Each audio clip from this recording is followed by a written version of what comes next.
เป็นอย่างเราต้องมีเงินทั้งที่เงินกับบริแมนทุกอย่างของชีวิตแต่ชีวิตที่มันขาดเงินสัมปทานให้เราขาดอิสรภาพเฮาบ่ได้หาเงินเพื่อสั่งสมความรวยไปวันๆและก็ตายถิ่มแต่สั่งสมเงินเพื่อสร้างคุณค่าให้กับชีวิตการมีเงินมันดีอย่างหน่อยก็ตัดความกังวลในชีวิตไปหลายๆเรื่องเลยจริงๆสมบัติในโลกใบนี้มันก็เป็นของกลาง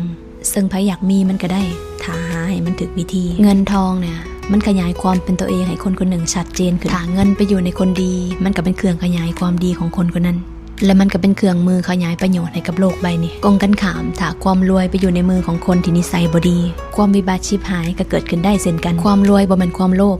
ถ้าเฮาหามันมาโดยความถูกต้องแต่มันจะเป็นความโลภทันทีถ้าเฮาไปเบียดเบียนเอาของผู้อื่นเสพสุขชั่วคราวแต่ทุกข์ในบั้นปลายคนรวยเพราะเขามีบุญเก่าบวกกับความตั้งใจจริงในปัจจุบันชีวิตที่มีเป้าหมายก็คือการเดินทางไกลที่หัวทางหนาคือไสสนะถ้าทุกมื้อเนี่ยเราใช้ชีวิตเลื่อนลอยคอยแต่วาสนาว่ามื้อใดจะมาถึง